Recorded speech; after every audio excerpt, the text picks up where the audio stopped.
Hi guys, and welcome to America History Tales.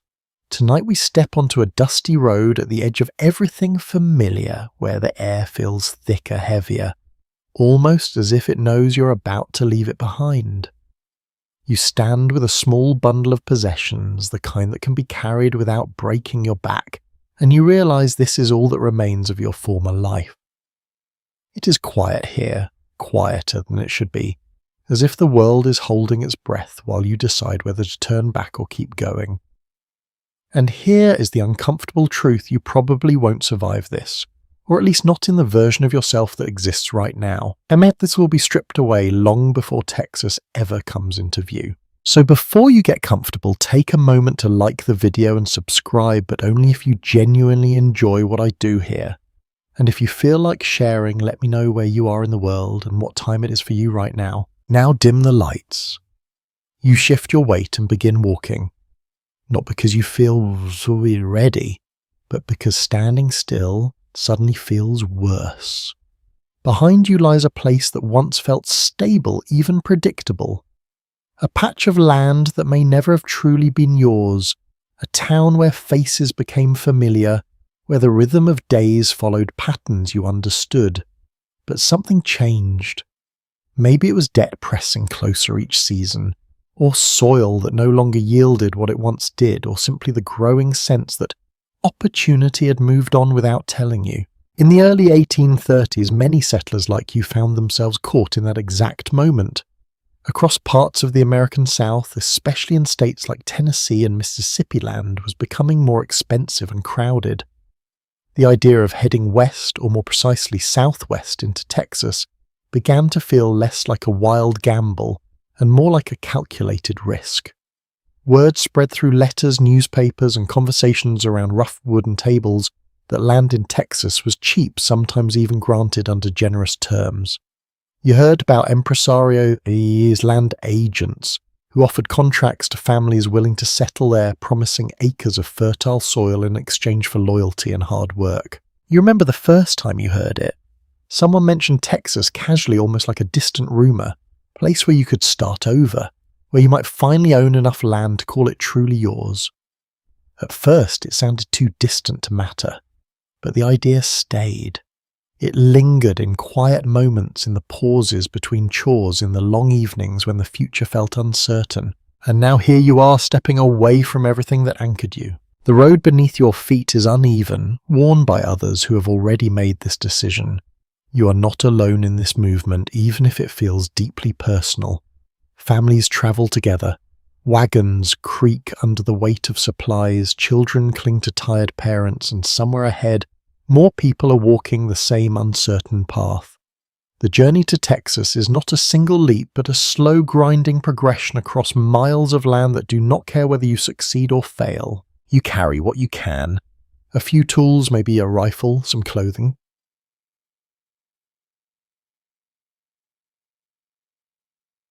Perhaps a Bible or a small keepsake that reminds you of where you came from. Every item has been weighed not just in pounds, but in usefulness. There is no room for excess. Comfort is the first thing you leave behind. There is something strangely quiet about this departure. No grand farewell, no dramatic send-off. Just the steady realization that you are crossing a line that cannot easily be uncrossed. Even if you return one day, you will not be the same person who left. People often imagine these early settlers as fearless adventurers, but the truth feels more complicated as you walk. There is hesitation in every step.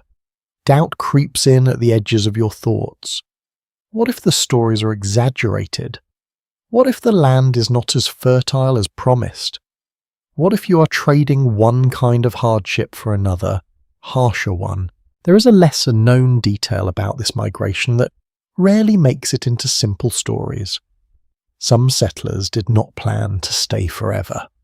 A number of them saw Texas as a temporary opportunity, a place to build wealth or recover from setbacks before possibly returning east.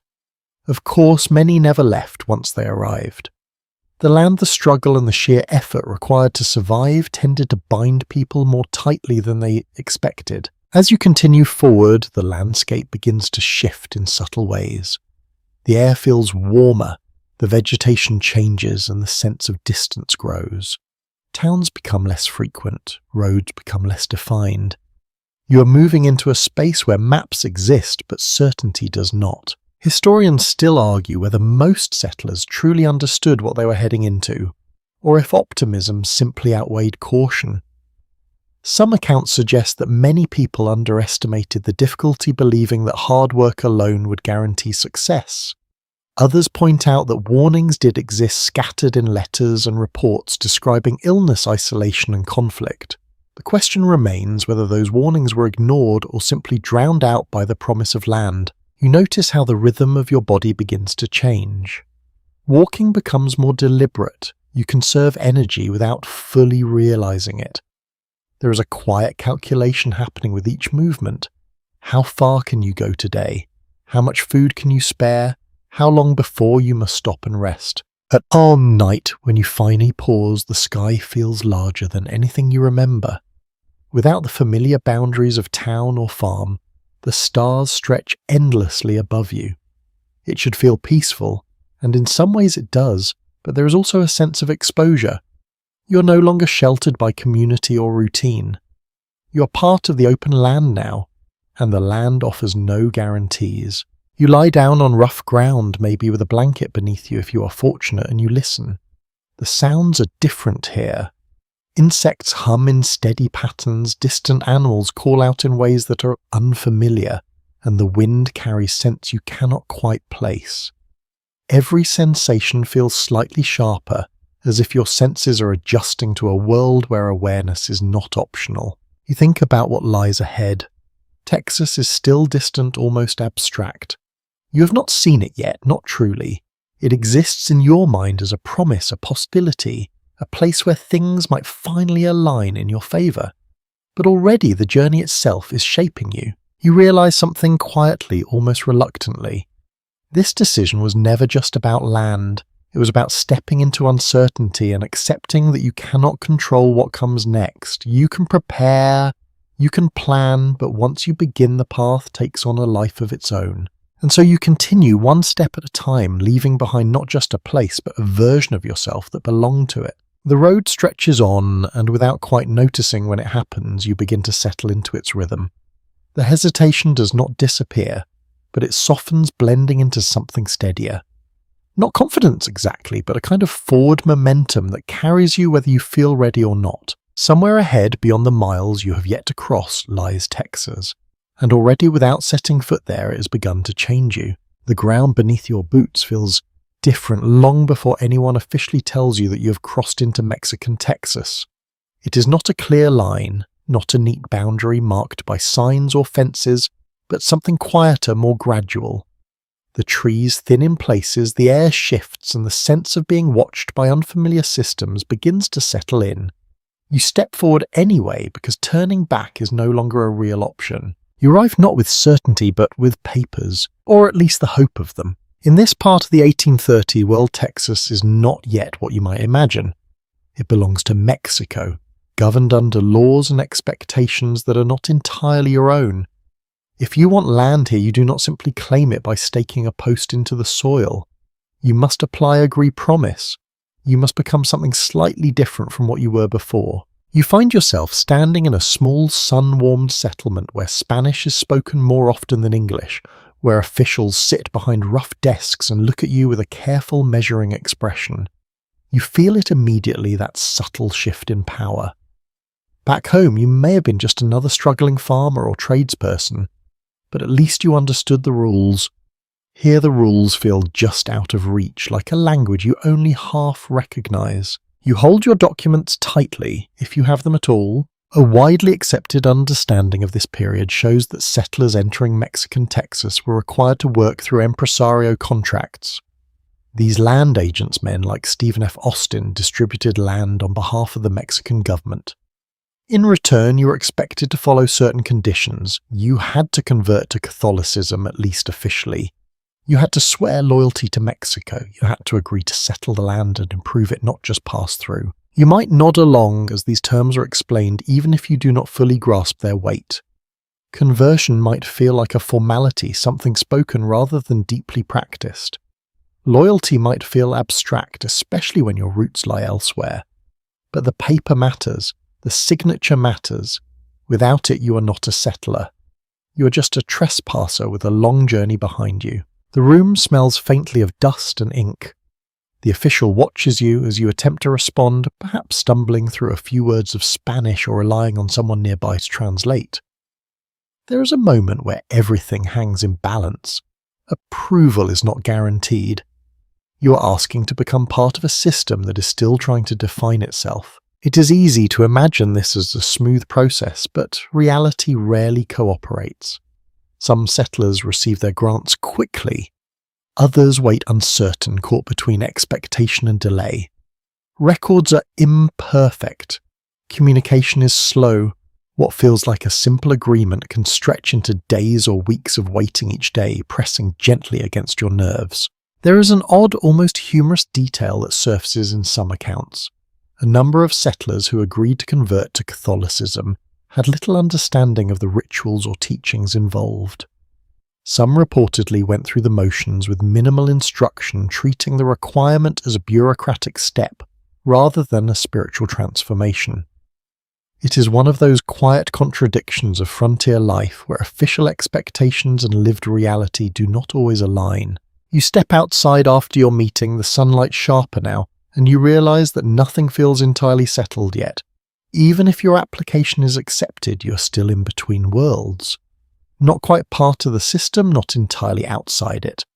The land you hope to claim is still distant, still unseen. Around you, other settlers move through the same uncertain process. Some look confident, speaking more easily, carrying themselves with the assurance of people who have done this before or who have connections. Others look like you, cautious, slightly overwhelmed, trying to absorb information that arrives faster than it can be processed. You begin to notice the diversity of people here. Not just Americans from the southern states, but Tejanos, who have lived in Texas for generations, Mexican officials managing the region, traders passing through, and a scattering of individuals who do not quite fit into any single category. It is a place of overlap where identities blur and expectations shift. Historians still argue whether the Mexican government fully anticipated the scale and impact of Anglo-American migration into Texas during this period. Some interpretations suggest that officials believed they could maintain control through legal structures and cultural requirements. Others argue that the rapid influx of settlers made it increasingly difficult to enforce those expectations, creating tensions that would grow over time. You feel those tensions even if they are not yet fully visible. They exist in the pauses between conversations, in the careful way people choose their words, in the subtle differences in dress and behavior that mark who belongs and who is still arriving. As the day stretches on, you begin to understand that entering Texas is not just a physical act. It is a negotiation, a series of small adjustments that you must make if you want to stay. You may adopt certain customs, learn fragments of a new language, agree to terms that feel distant from your daily life. Each step pulls you further from where you started. You think about the idea of ownership again, the promise that drew you here, land of your own, space to build, to grow, to shape something lasting. It still feels possible, but now it is wrapped in layers of condition and uncertainty. Later, as you prepare to move on toward the tract of land that might become yours, you take stock of what has changed already. Not much, and yet everything. You have crossed into a different political world. You have placed your future, at least in part, into the hands of people you barely know. The path ahead is less defined now. There are fewer established roads, more open stretches where direction depends on rough guidance and instinct. You follow the information you have been given, trusting that it will lead you somewhere meaningful. The land begins to open up around you, wide, quiet, and strangely indifferent to your presence. It does not welcome you, but it does not reject you either. It simply exists, waiting to see what you will do. As you walk, you start to feel the weight of what lies ahead more clearly. The paperwork was only the beginning. The real test has not even started yet. Building something from this land will require more than agreement or intention. It will demand effort that stretches far beyond what you have known. Still, you keep moving, because the alternative is to admit that all of this, the journey, the waiting, the uncertainty, was for nothing, and that is something you are not ready to face. So you press forward deeper into Texas, carrying your hopes alongside a growing awareness that this place will not bend easily to them. The first time you stand on the land that might become yours, it does not look like a promise. It looks unfinished, wide, uneven, and stubbornly ordinary. Grass stretches in loose patches broken by scrub and low brush. The soil beneath your boots feels dry at the surface, though you've been told it hides richness below. You turn slowly, taking it in, trying to match what you see with what you were told. This is it. Or at least this could be it. You were told that land here is plentiful, that it can be claimed, shaped, turned into something that belongs to you in a way that land back east never quite did. The idea of ownership still feels slightly unreal, like something you have not yet earned, even if the papers say otherwise. A commonly accepted detail of settlement in Mexican Texas is that land grants were often surprisingly generous compared to what you might expect. Families could receive hundreds, even thousands of acres depending on their size and purpose. Farmers, ranchers, and stock raisers were each allocated different types of land, measured in unfamiliar units that take time to fully understand. On paper, it sounds like abundance. In practice, it feels like responsibility pressing in from every direction. You step forward and crouch, letting the soil run through your fingers. It clings slightly darker beneath the surface, hinting at fertility if handled correctly. But nothing here is prepared. There are no fences, no cleared fields, no wells. Everything that makes land useful must be carved out of it. The silence is different here. Not empty, but waiting. Waiting. You imagine what it could become. Rows of crops, a cabin, maybe livestock grazing where there is now only scattered grass. The vision forms easily, almost too easily. It is simple to picture the future when you are not yet living inside the work required to reach it. There is a quiet detail that many people overlook when thinking about this kind of opportunity. Free or cheap land did not mean easy land. In fact, the lower the cost, the more effort was usually required to make it productive. Some settlers arrived expecting immediate results, only to discover that clearing, planting, and sustaining crops in this environment demanded far more time and labor than they had imagined. You stand again, brushing dirt from your hands, and feel a slight tightening in your chest. Not fear exactly, but awareness. This is not just a place to live, it is a place that will test you. The sun sits high now, pressing warmth down across the open space. There is little shade, only the occasional tree offering brief relief. You move toward one of them, drawn by instinct, and pause beneath its branches. The air feels different here, slightly cooler though still heavy. You think about the promises that brought you here, the idea that this land could change everything, that with enough effort you could build something stable, something lasting. It still feels possible, but the path to that outcome stretches longer than you expected. Historians still argue whether the early promotional descriptions of Texas land were intentionally optimistic or simply based on limited understanding. Some accounts suggest that land agents highlighted the best features while downplaying the difficulties. Others believe that many genuinely believed in the land's potential, even if they underestimated the challenges settlers would face in turning that potential into reality. You glance toward the horizon. It feels farther away than it should. There is no clear boundary marking where your land begins and ends, at least not in a way you can immediately see. Measurements exist on paper, but translating them into physical space is another matter entirely. You begin to understand that ownership here is not just about legal recognition. It is about physically shaping the land until it reflects those boundaries. You walk slowly, marking out what you think might be the edges, counting steps, estimating distance. It's imperfect, but it is a start. Each step feels like a quiet claim, even if nothing about the land acknowledges it yet. The wind picks up slightly, carrying the dry scent of grass and earth. It moves across the open space without obstruction, reminding you how exposed everything is. There is no protection here. No structures to break the force of weather or shield you from the elements. You begin to think about what must come next. Shelter, water, food. The list forms quickly, each item urgent in its own way. The land itself offers none of these immediately. Everything must be built or found. There is a small, almost strange comfort in the simplicity of that realization. The tasks are clear even if they're difficult. There is no confusion about what needs to be done, only the question of whether you can do it. You take another look around, trying to commit the space to memory. This is where your days will unfold now, where your effort will be spent, where your successes and failures will take shape in ways that cannot be ignored. For a moment, you imagine what this place might look like months from now. A rough cabin standing where there is now only open ground, smoke rising in thin lines, perhaps a small patch of cultivated land showing the first signs of growth. The image is fragile, but it is enough to hold on to. You also notice something else, something quieter. The absence of everything you left behind. No familiar roads, no nearby town, no immediate help if something goes wrong. The independence you sought is real, but it carries a weight that settles slowly. You turn back towards where you left your few belongings. They look smaller now, almost insignificant against the scale of the land, and yet they're all you have to begin with. The thought crosses your mind that this place will not adapt to you. You will have to adapt to it. Every habit, every expectation, every assumption shaped by your previous life will be tested here.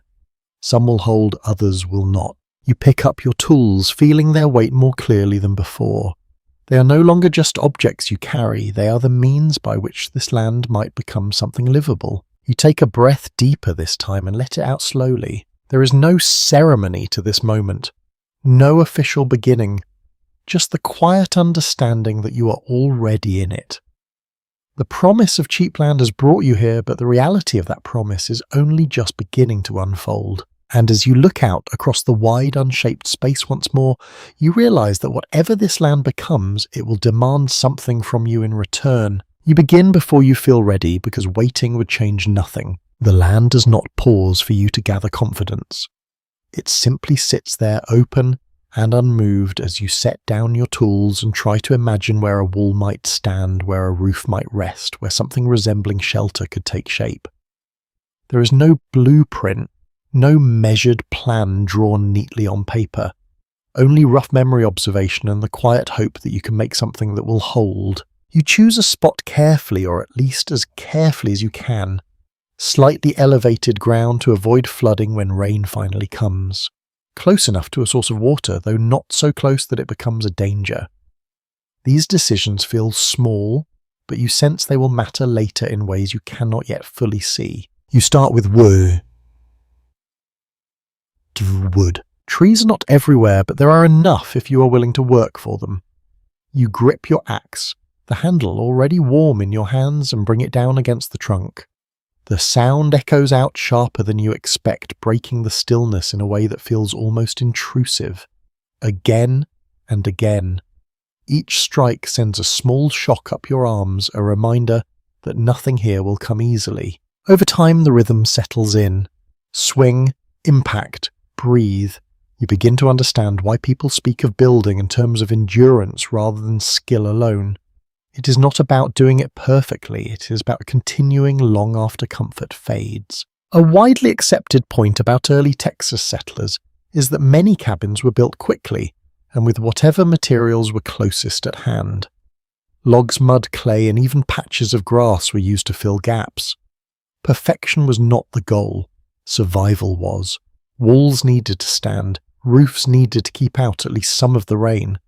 Everything else could be improved later if later ever came. You drag the first cut logs back toward your chosen site. They feel heavier than they should, or perhaps your body is simply not yet used to this kind of work. Sweat gathers quickly, running down your back, soaking into your clothes. The sun presses down without much mercy, and you begin to understand that building here is as much about enduring the climate as it is about shaping materials. You stack the logs, carefully fitting them together as best you can. The edges do not align neatly. Gaps remain, and you fill them with mud, pressing it into place with your hands. It dries slowly, cracking in places, forcing you to repeat the process. Progress is visible, but it is uneven, marked by small corrections and constant adjustment. There is a strange detail that appears in a few personal accounts from this period. Some settlers, especially those with little experience, built cabins that leaned slightly or settled unevenly over time. These structures were rarely perfect squares. They shifted, adapted, and sometimes held together more by persistence than by design. You can already see how that might happen. You pause for a moment, stepping back to look at what you have done so far. It is not much, a partial wall, a suggestion of a corner. But it is something that did not exist this morning. That matters. The air carries the faint scent of earth and cut wood mixed with the sharper edge of your own effort. Your hands are beginning to feel different. Rougher, already small blisters forming where the tool is rubbed again and again. You flex your fingers, noticing the stiffness, the slight ache that settles in without asking permission. There is no clear boundary between work and rest here.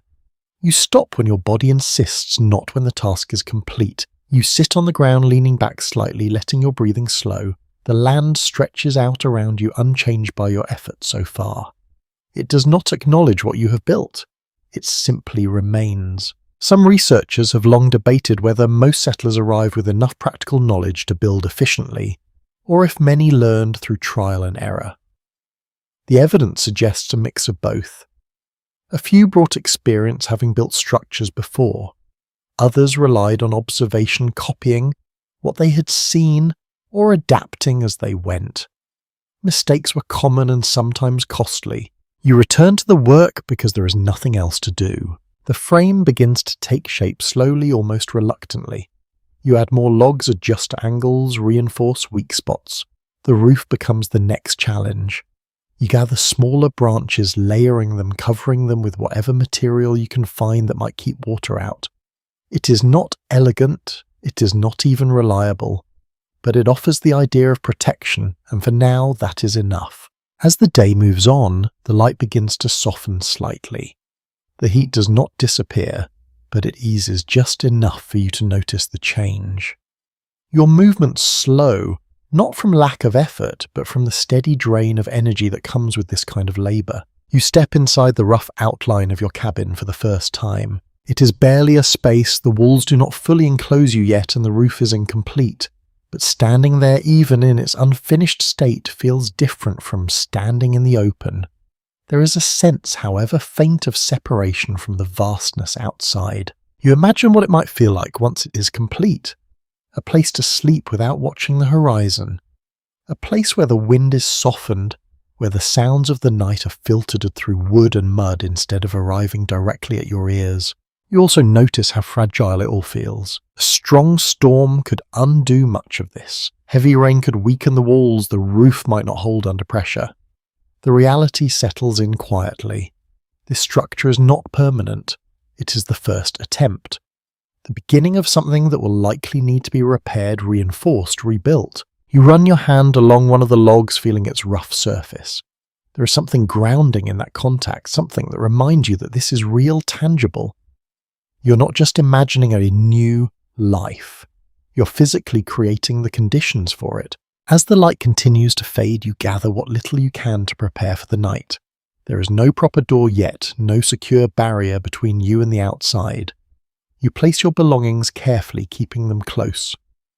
The ground inside is still hard, uneven, but it feels slightly more contained than before. You sit down, leaning against the unfinished wall, and let your body rest. The sounds around you begin to change again. Insects grow louder. The distant calls of animals return echoing across the open land. The air cools slowly, carrying a different kind of weight. You notice it more now, the shift from day to night, because you are directly exposed to it. You think back briefly to where you started. To the road, to the decision that set all of this in motion. It feels distant already, not because of time, but because of how much has changed in such a short span. You look up at the partial roof where small gaps still reveal the darkening sky. It is not much, but it is yours, and for now it stands. Morning arrives before you feel finished with the night. The light seeps in slowly through the uneven gaps in your cabin walls. Thin lines stretching across the ground, touching your face, pulling you back from a sleep that never quite settled. You blink, disoriented for a moment, your body stiff from the hard surface beneath you. There is no gentle waking here, no gradual comfort, just the quiet understanding that another day has already begun without waiting for you. The air feels different now, cooler than yesterday, but already carrying a hint of what is to come. You sit up, brushing dust from your clothes, and notice how everything around you seems sharper in the early light. The edges of the land, the outline of your unfinished shelter, even your own breath visible for a moment before fading. Then the heat begins to return. It does not rush in all at once.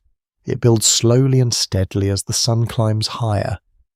At first it feels manageable, almost pleasant. But you sense what lies ahead, the way the warmth thickens, the way it settles into the ground and lingers long after the light has shifted.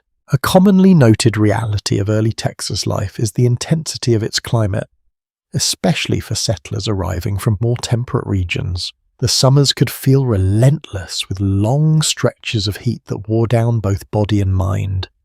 Combined with limited shelter and constant outdoor labor, the environment itself became one of the greatest challenges settlers faced. You step outside your cabin, stretching slightly, and immediately feel the difference.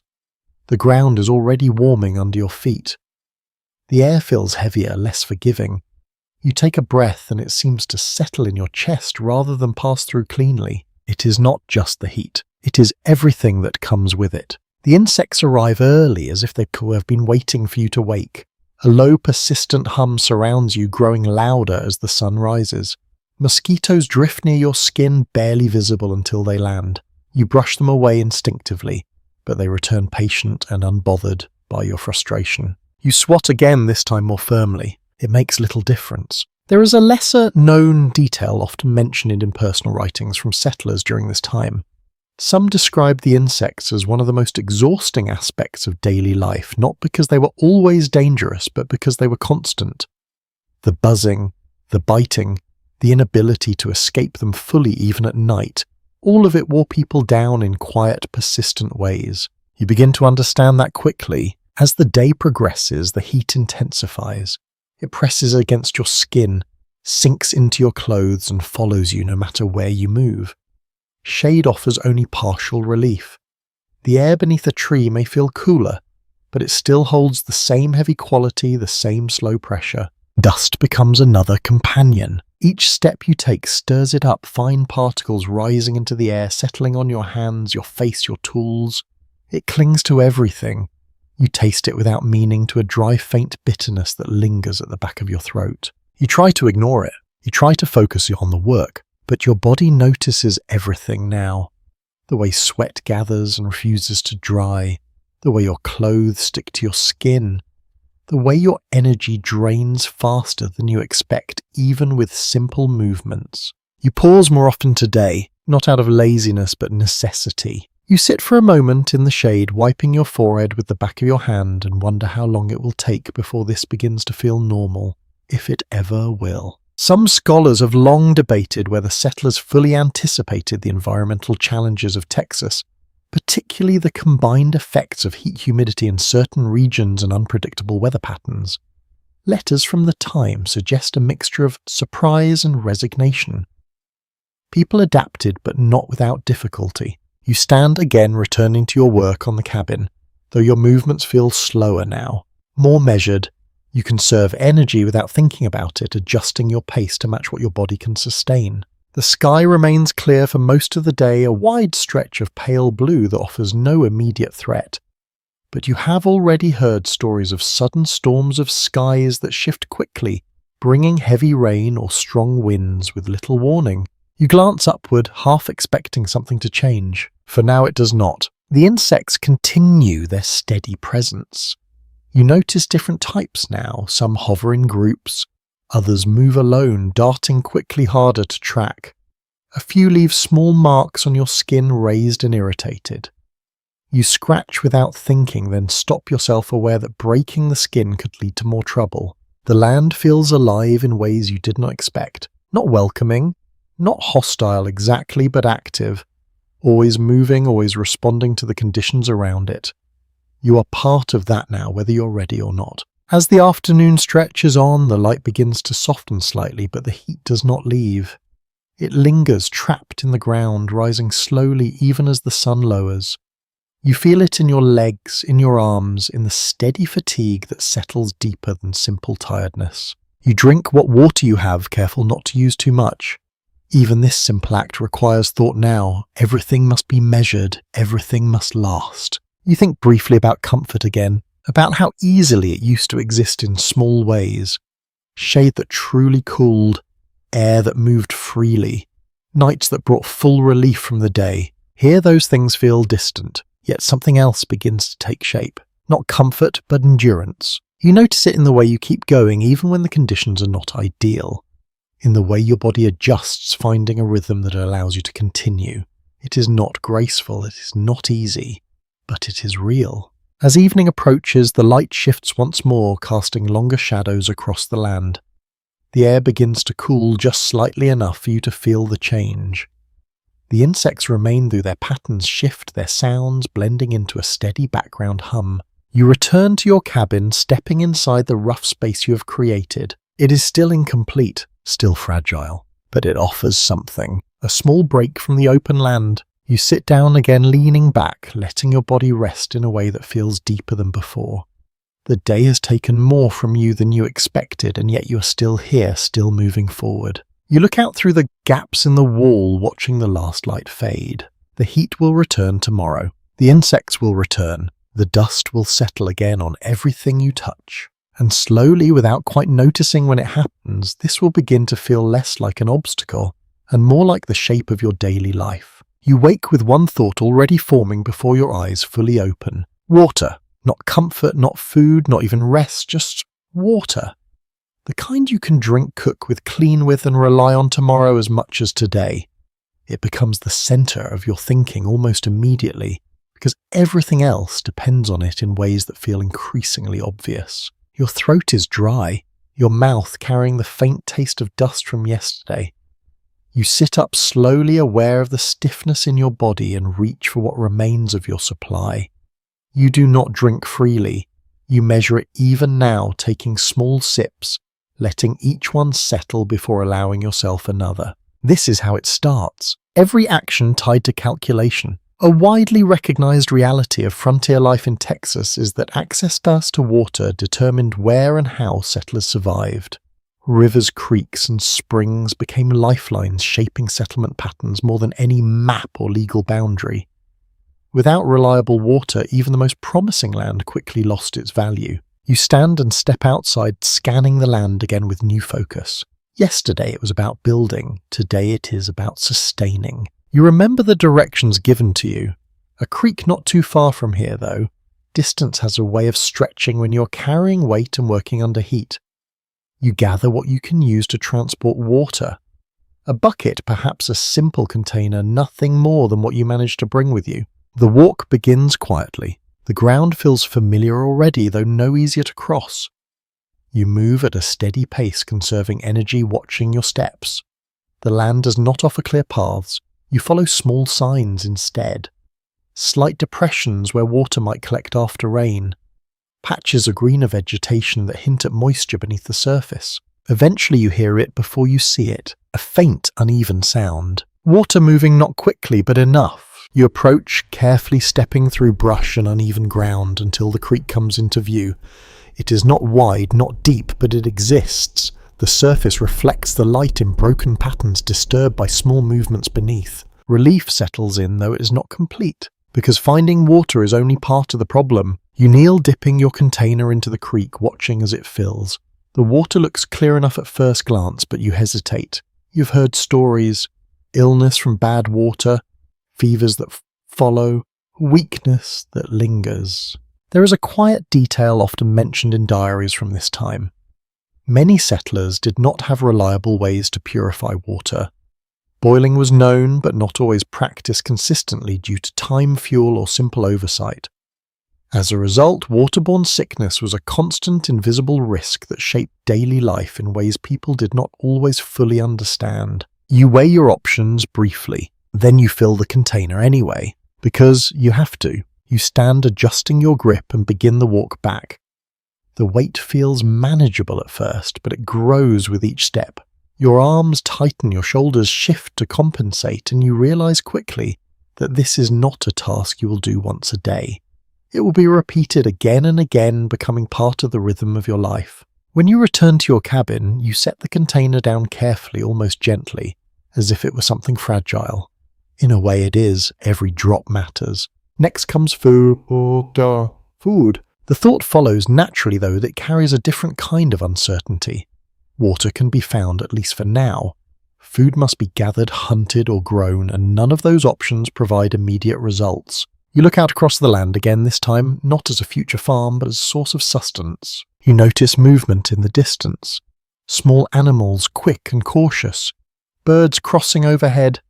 Signs of life that might be turned into meals if you are careful, patient, and a little fortunate. You reach for your rifle, feeling its weight with a new awareness. It is not just a tool. It is a bridge between survival and hunger. Hunting is not guaranteed. You move slowly, keeping low, watching the patterns of movement around you. It takes time to adjust your senses to this kind of awareness, to notice the slight shift in grass that signals something passing through, to listen for sounds that do not belong to the wind or insects. When you finally take the shot, the sound feels louder than it should, echoing out across the open space. For a moment, everything stills. Then movement returns. Whether you succeed or not, the effort leaves its mark. Hunting requires energy, patience, and a willingness to fail and try again. In addition to hunting, you begin to notice plants that might be useful. Edible roots, wild fruits, small patches of growth that offer something more than empty calories. Identifying them is not always easy. Knowledge comes slowly, often through trial observation and sometimes costly mistakes. Some historians have long debated how much botanical knowledge early settlers brought with them, especially when moving into unfamiliar environments like Texas. While some relied on prior experience or guidance from others, many learned through direct interaction with the land, a process that could be both enlightening and dangerous. You gather what you can, careful not to overextend yourself. Every trip away from your cabin carries risk, not just from the environment, but from simple exhaustion. Fuel becomes the third part of this quiet equation. You need fire, not just for warmth, but for cooking, for light, for a sense of control over your surroundings. You collect dry wood where you can find it, breaking branches, gathering fallen pieces, building a small supply that will need constant replenishment. There is no surplus here. Everything cycles quickly from a thought into use. By the time you return to your cabin again, your body feels the accumulation of these tasks. Not a single overwhelming strain, but a steady layering of effort that builds throughout the day. You sit for a moment looking at what you have gathered. Water. A small amount of food. Some wood. It does not look like much, but it represents hours of work, careful movement, and constant awareness. You begin to understand something more clearly now. Survival here is not about one large success. It is about many small ones. Each day you secure just enough to continue. Not abundance, not comfort, but continuation. As the light begins to fade again, you prepare a small fire, watching as the flames take hold, slowly growing, casting a warm glow against the rough walls of your cabin. The smell of smoke fills the space, familiar in a way that brings a slight sense of calm. You eat what little you have, aware of every bite. You drink sparingly. You sit back, letting the warmth of the fire settle into your bones. Outside, the land continues its quiet rhythm, unchanged by your efforts. But inside, something has shifted. You're no longer just imagining survival. You are practicing it, and tomorrow you will do it all again. The work inside the cabin never truly pauses. You notice it in the quiet hours when the heat has eased just enough to think clearly, and the outside world settles into a softer rhythm. Even then, there are tasks waiting. Small ones, constant ones, the kind that do not announce themselves loudly, but accumulate until they fill every corner of the day. You step inside, looking around at the space that now holds your life together in a fragile balance. The walls are still uneven. The floor is hard marked by footprints and scattered bits of dirt carried in from outside. Nothing here feels finished. It feels maintained. If you are not alone, and often you're not, the rhythm changes again. Women on the frontier carried a different kind of burden, one that stretched across every hour without clear boundaries. Their work did not begin with the sunrise or end with the sunset. It simply continued shifting form as needed. Cooking, cleaning, repairing, tending to children, managing supplies, assisting with outdoor labour when required. The line between inside and outside work blurred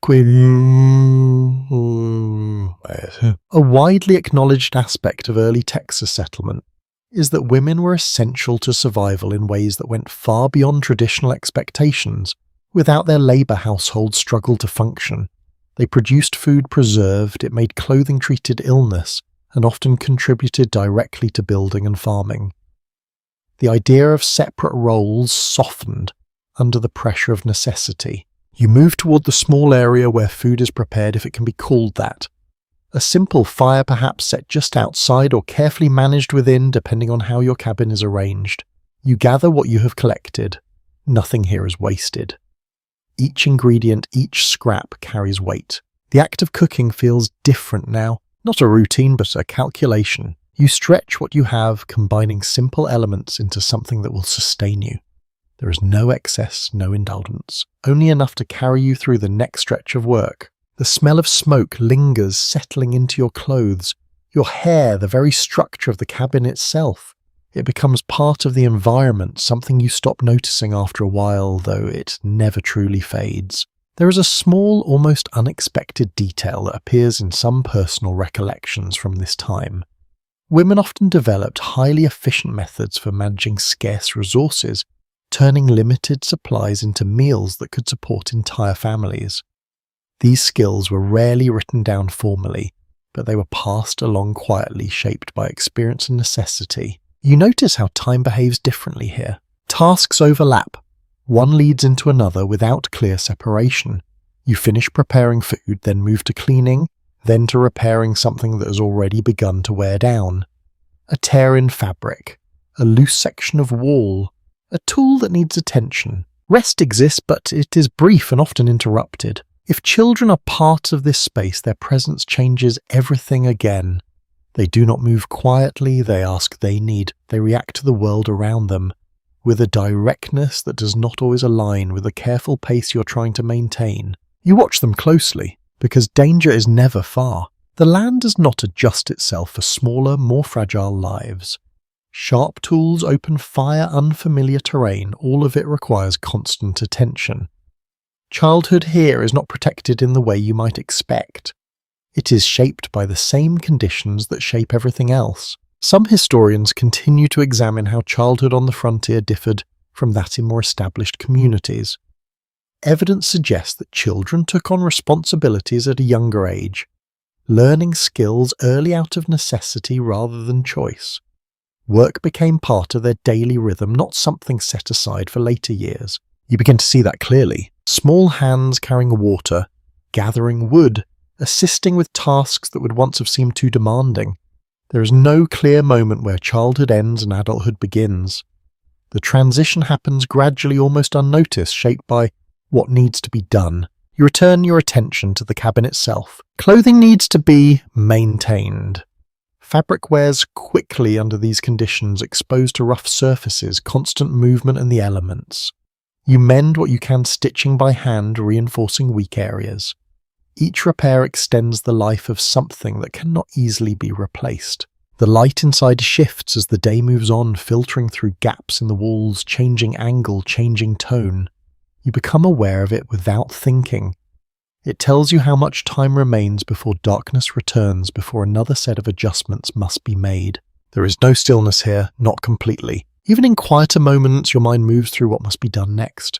Water to be gathered again, food to be secured, the structure to be improved even slightly if possible. A number of researchers have explored whether the emotional toll of this constant labour was openly acknowledged at the time. Many written accounts focus on practical details, leaving feelings only partially expressed. It remains an open question how individuals process the strain, whether it was accepted as normal or quietly endured, without much discussion. You feel it even if you do not name it directly, a steady pressure, not overwhelming but persistent. The awareness that stopping completely is not an option. As evening approaches, the tasks begin to slow, not because they are finished, but because your body insists. You sit again, perhaps near the doorway where the last light touches the ground just outside. The air cools slightly, carrying a faint sense of relief. The sounds change once more. The hum of insects grows steadier. The distant movement of animals becomes more noticeable in the fading light. The world does not quiet, it simply shifts into a different pattern. You look around the cabin. It is still rough, still incomplete, but it holds the marks of your effort and the effort of anyone sharing this space. Every surface, every object carries a trace of work done to keep things moving forward. You lean back slightly, letting your shoulders rest against the wall, feeling its uneven surface press against you. Tomorrow will bring the same cycle, different tasks perhaps, but the same rhythm. The work inside the cabin will continue just as surely as the work outside. And slowly, without any clear moment of change, this constant motion begins to feel less like interruption and more like the shape of your life. Morning does not feel gentle anymore. You wake to movement before thought, already aware that something needs doing even if you cannot name it yet. The air is quieter at this hour cooler for a brief stretch, and you notice how quickly the children are awake as well, shifting, stretching, adjusting to the day, with a kind of energy that feels both helpful and unpredictable. They do not linger. There is no long pause between sleep and responsibility here. Childhood moves differently on this land, shaped by what is required rather than what is preferred. You watch as small hands reach for tasks without being told twice, not because they always want to, but because they understand in a way that feels older than their years that everything depends on everyone. An established observation among historians is that frontier children in places like 1830s Texas were expected to contribute to household survival at a much younger age than in settled towns. Duties varied but often included gathering wood, carrying water, watching animals, and assisting with planting or food preparation. These were not occasional chores, they were part of daily life. You step outside and notice how quickly they spread out across the space around the cabin. One moves toward the woodpile, checking what remains. Another lingers near the water container, peering inside as if measuring its contents without fully understanding the math behind it. You give simple instructions, not long explanations, because time does not allow for it. There is a curious detail recorded in some frontier accounts. Children often learn through imitation rather than direct teaching. They watched closely, copying movements, repeating tasks until they became familiar. Formal instruction was rare. Experience was the teacher, and mistakes were part of the process. You see that happening now. A child tries to lift something too heavy, adjusts, tries again. Another attempts to carry water without spilling, moving carefully step by step. These small efforts are uneven, imperfect, but they are also essential. Every bit of help matters, even when it slows the task at first. The land does not soften for them. You remain aware of that with every passing moment. There are edges everywhere, tools left within reach, fire that must be watched constantly, ground that shifts underfoot uneven and sometimes treacherous. You keep your eyes moving, checking, adjusting, guiding when needed. Some researchers continue to discuss whether frontier life accelerated emotional maturity in children or simply placed heavier burdens on them without fully preparing them. Personal letters suggest a mixture of both. Some children adapted quickly, taking pride in their contributions. Others struggled quietly, their experiences less often recorded. You notice the quiet moments, a pause between tasks, a glance that lingers a little too long, a hesitation before picking something up. These are small signals easy to miss if you are focused only on the work, but they are there. You move through the morning with them, the rhythm shifting slightly to include their pace. Tasks take longer in some ways, but the sense of shared effort grows. You begin to rely on it more than you expected. By midday, the heat begins to rise again, and you feel the strain returning to your body. The children feel it too, though they express it differently.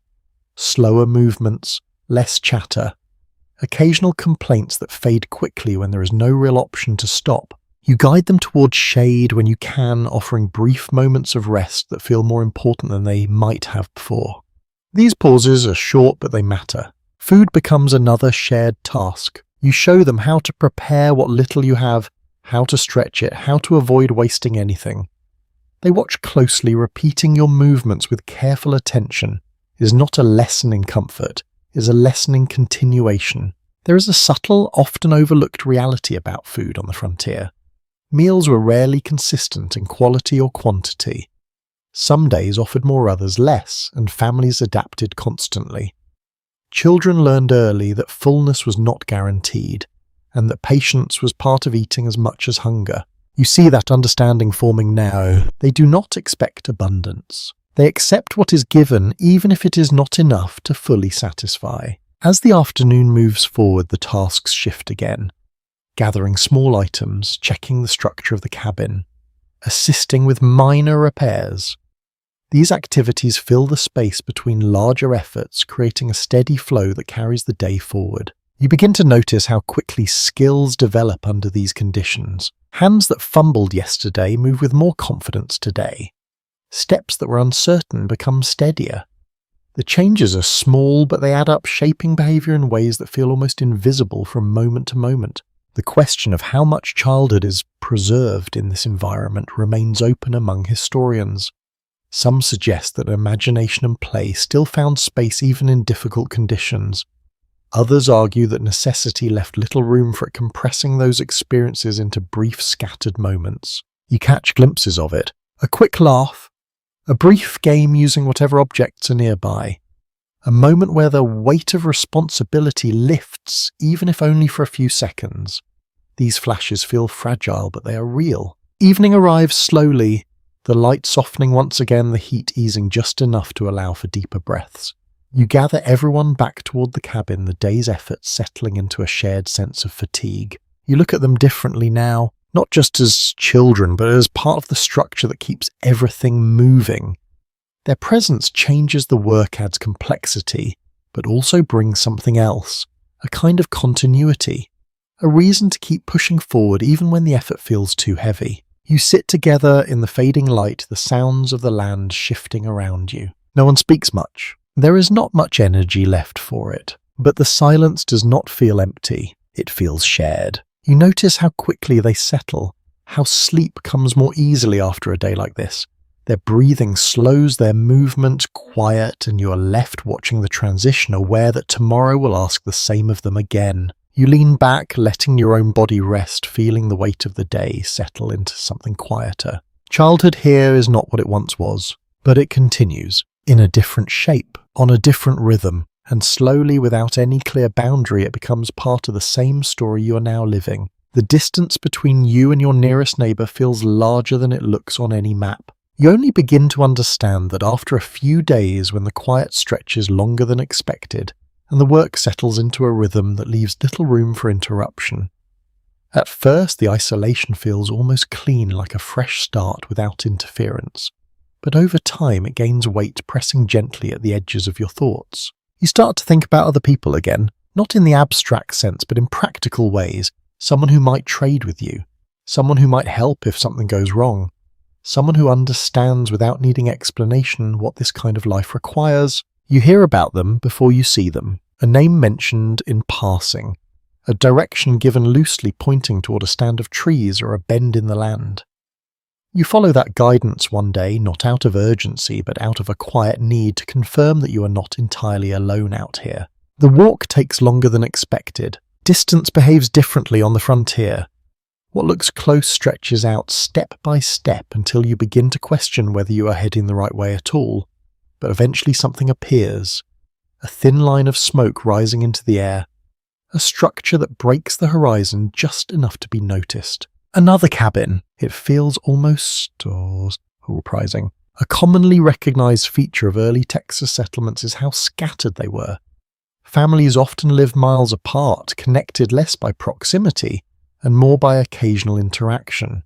Communities existed, but they were loose-forming, slowly through necessity rather than design. You approach carefully, not out of fear exactly, but out of awareness. Encounters here are not casual. Each one carries meaning. When you arrive, the greeting is simple, measured. You exchange names, perhaps a few details about where you came from, how long you have been here. There is no long introduction, no immediate familiarity, just a quiet recognition that you share the same uncertain ground. You notice the cabin comparing it to your own. Some parts look stronger, more settled. Others show signs of the same struggles you face. Repairs, adjustments, evidence of time and effort layered unevenly across the structure. There is a small, interesting detail that appears in several accounts from settlers during this period. Bartering often replaced formal currency in these early interactions. Goods and services were exchanged directly shaped by immediate need rather than fixed value. A tool repair might be traded for food, a bit of labour for access to something scarce. You begin to see how that works. You mention what you have, what you might need. The conversation shifts slightly, becoming more practical. Not quite negotiation, but close. Each of you weighing what can be offered without risking too much. Trust builds slowly here. There are no guarantees. You might return another day and find the cabin empty, its occupants gone, moved on, or forced away by circumstances you cannot see. Or you might find the connection growing, small exchanges becoming more regular, more reliable. Some scholars continue to explore how these loose networks of settlers influence survival rates on the frontier. Evidence suggests that even limited cooperation could make a significant difference, providing access to shared knowledge, extra hands during difficult tasks, or simple reassurance in uncertain times. You feel that reassurance even in this brief meeting. It is not dramatic. It does not erase the isolation, but it softens it slightly. You spend some time talking, though. The conversation never drifts far from practical matters. Weather, water sources, the condition of the land. Small pieces of information that carry more value than they might elsewhere. You notice how carefully everything is phrased. Nothing is wasted, not even words. When you finally turn to leave, there is no formal goodbye. Just a nod, a brief acknowledgement that this interaction matters, even if it is not fully defined. The walk back feels different. The land is the same, the distance unchanged, but your sense of it has shifted.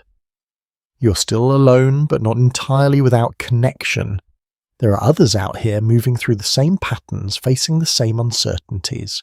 Back at your cabin, the quiet returns, but it feels less absolute. You begin to think about what you might offer next time, what you could bring that holds value beyond your own immediate needs. This thought alone changes how you look at your work. It is no longer just about survival. It is also about participation in something slightly larger. You gather your tools, returning to your tasks with a different awareness. Every improvement to your cabin, every bit of food secured, every small success now carries an additional layer. It might become something you can trade, something that strengthens a connection, something that ties you, however loosely, to the people around you. As the day moves forward, you notice how the idea of neighbours begins to settle into your thinking. Not close, not constant, but present. You imagine moments when help might be needed, a storm that damages your shelter, an illness that leaves you unable to work, situations where distance becomes a challenge rather than a fact. The question of how reliable these connections were remains open among historians. Some accounts describe strong bonds forming quickly, while others suggest that survival pressures sometimes limited generosity. The balance between self-preservation and cooperation was never entirely fixed. You understand why. Everything you have is hard-earned. Sharing it is not a simple decision, and yet the alternative, complete isolation, carries its own risks. As evening approaches, you find yourself looking out across the land again, not just at the horizon, but at the spaces between. Imagining where others might be, where smoke might rise, where another cabin might stand just beyond your sight. The light softens, the air cools, and the sounds of the land shift once more. You sit near the entrance of your cabin, resting, letting the day settle. There is comfort in knowing that somewhere out there, someone else is doing the same. Sitting, resting, watching the light fade, preparing for another day that will look much like this one. The distance remains, but it no longer feels quite as empty. The first signs of illness do not arrive with drama. They slip in quietly, almost politely, as if asking permission before settling deeper. A slight headache that lingers longer than it should. A heaviness in your limbs that does not match the work you have done. A warmth behind your eyes that feels different from the heat of the sun. At first you ignore it, because there is always something more urgent. Water needs to be gathered. Food needs to be secured. The cabin still demands attention. There is no convenient moment to be unwell. so you continue adjusting your pace slightly, telling yourself it will pass. But it does not always pass. By midday, the discomfort sharpens. Your movements slow, not by choice, but by necessity. Each task feels heavier, as if the effort required has quietly doubled. You pause more often, leaning against the rough wall of your cabin, letting your breath settle before forcing yourself to continue. There is a widely documented reality about life on the Texas frontier in the 1830s. Medical care was extremely limited. Doctors were rare, often located miles away, and even when they were available, treatments varied widely in effectiveness. Many settlers relied on home remedies, practical knowledge, and whatever supplies they had managed to bring with them. You feel the absence of that support now. There is no one to consult easily, no quick solution waiting, only your own judgment and whatever fragments of knowledge you carry. You sit down again, this time more deliberately recognizing that pushing too far could make things worse. The air feels thicker today, or perhaps your body is simply less able to handle it. You reach for water, taking a careful sip, noticing how it does little to ease the discomfort. A small, lesser-known detail appears in several personal accounts from this era. Settlers often used simple herbal remedies drawing on a mix of traditional knowledge and local experimentation. Plants were boiled into teas applied as poultices, or consumed directly in hopes of easing symptoms. The results were inconsistent, sometimes helpful, sometimes not. You think about what might be available, what you have seen growing nearby, what you might try. The uncertainty is the hardest part. You do not always know what you're dealing with. A fever could mean many things, some mild, others far more serious. Without clear diagnosis, every decision carries risk. As the afternoon progresses, the heat presses in more strongly, or perhaps you feel it more acutely now. Your skin feels too warm, your thoughts slightly unfocused. The steady rhythm you have begun to build in your daily life starts to break apart. You lie down inside the cabin, the rough ground offering little comfort, but at least some shade. The light filters through the gaps in the wall, shifting slowly as time passes. You watch it without really focusing your mind, drifting between awareness and something softer. Some historians continue to examine how settlers understood illness during this period, particularly in remote areas like early Texas. While certain causes were recognized, many conditions were attributed to general imbalance, environmental factors, or simply bad luck. The lack of clear medical knowledge meant that recovery often depended as much on resilience as on treatment. You feel that uncertainty now. Time becomes less precise. You measure it in sensations rather than hours, the rise and fall of your temperature. The brief moments where the discomfort eases slightly, followed by its return. The slow movement of light across the floor. At some point you force yourself to sit up again, because staying still feels dangerous in its own way. You check your supplies, making small adjustments, ensuring that what you need is within reach. Even in this state, the habit of preparation continues. You think ahead even when the present feels unstable. If others are with you, their presence changes the experience again. They move more quietly, more carefully. Tasks are taken on with a different urgency, not just to maintain the routine, but to compensate for your reduced strength. You notice it in small ways. Water brought to you instead of fetched by you. Food prepared without your direct involvement. It is a subtle shift, but a meaningful one. Some researchers have explored how illness affected the structure of frontier households. Temporary changes in responsibility were common, with others stepping in as needed. These moments tested the resilience of the group, revealing both strengths and weaknesses in how tasks were shared. You feel both gratitude and a quiet discomfort. Gratitude for the help. Discomfort at not being able to contribute in the same way. The land outside continues unchanged. The insects move. The wind shifts. The sun follows its path. Nothing pauses because you are unwell. That realization settles in slowly. Not as something harsh, but as something steady and undeniable. The world continues whether you are able to keep up with it or not. As evening approaches, the fever begins to ease slightly, or at least change in character. The sharpness softens into a duller, more manageable discomfort. You sit up again, leaning against the wall, feeling the rough surface press against your back. You take another small drink of water. You breathe more steadily. Recovery, if it comes, will not be immediate. It will take time, and even then strength will return gradually, not all at once. There is an open question among historians about how many illnesses went undocumented during this period, and especially in remote settlements.